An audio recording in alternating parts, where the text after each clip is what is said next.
People try to get rid of this in their lawns, but it's a wonderful plant. Bee stings, if you have a cut, you can put it on the cut and it heals practically overnight.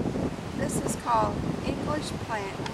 And we need to talk about poisonous plants as well as medicinal plants. This is poison hemlock. Deadly poisonous. And one way you can identify it is the purple blotches on the stem.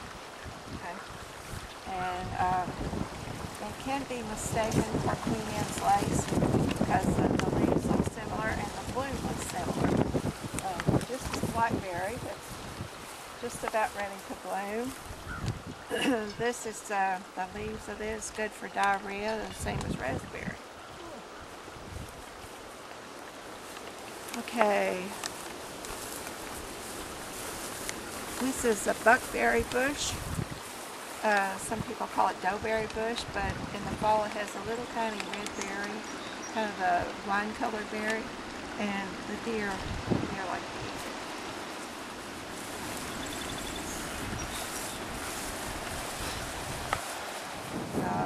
The sap from the stalk is supposed to get rid of warts.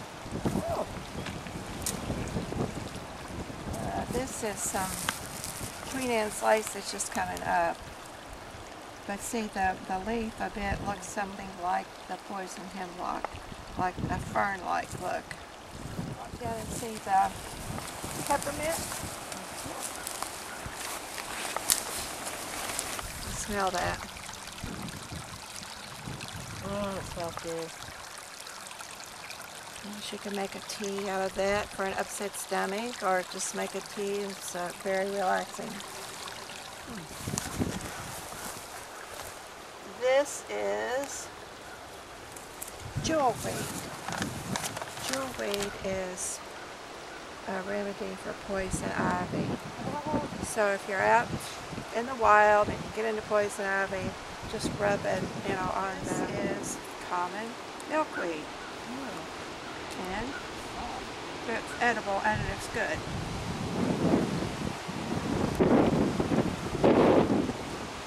You can eat the flowers also. Not bad, huh? Oh, it's like grass. Now how would you know what grass tastes like?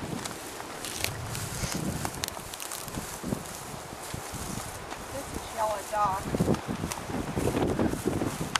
Yellow dock is a good blood cleanser. The root of the yellow, and it's edible. The root of the yellow dock is, you can actually make a yellow dye.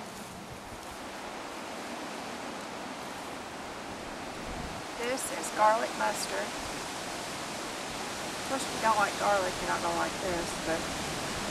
Oh, wow. Is it good? It tastes just like it. Yeah.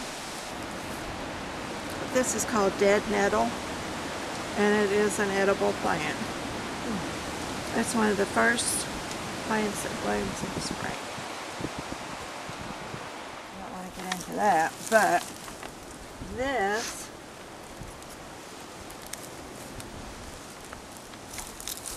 this is wild ginger. Oh, never seen You it. see it has a little purplish like bloom, and it actually, kind of crush it a little bit, smells like ginger.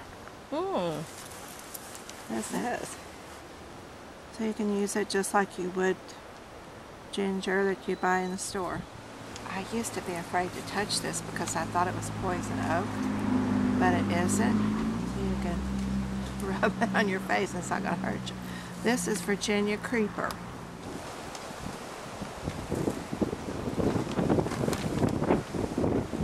Smell this one. I think it's sweet. It smells a little bit like eucalyptus.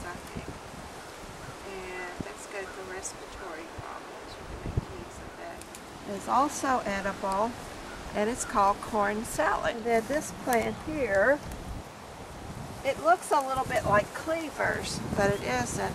This is called sweet woodruff. Sweet woodruff. And I know one of the properties for this is an antiseptic. This is raspberry.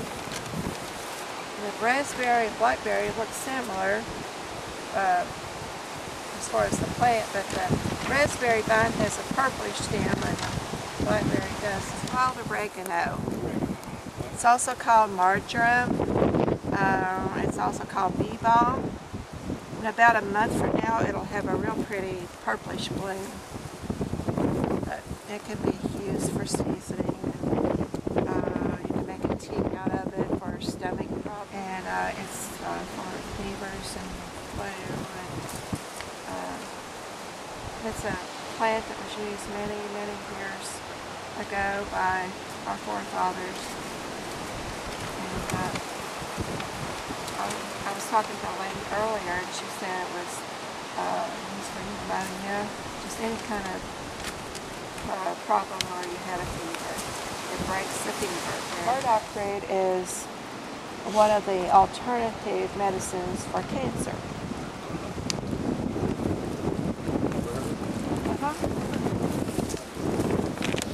This is called wintercress. It's in the mustard family, and it is edible.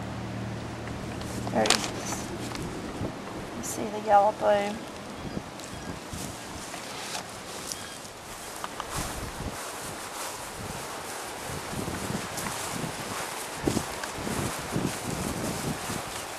Okay, my favorite plant. I was taught by a lady that was like a quarter Cherokee that this was called Angelica. And when she was here a few years ago with her grandchild as a chaperone for a field trip, afterwards I didn't know the lady, never had met her before. And afterwards she started saying, "Well, did you know you can use this for this and that for that?" And so afterwards she came down a few times and visited, and so we were on another part of the farm, and she said, "Judy, you've got a whole field of Angelica." I said, "I do?" "What's that?" Well, anyway, this is what she calls Angelica. However, herb books will call this wild parsley. Wild parsley. But whichever, it is wonderful. I've used it all the time. It's wonderful for intestinal gas, menstrual cramps. The stalk, here's a better look on this one. The stalk looks a lot like celery. But just a week before last, I was at a meeting and I can't remember what I ate.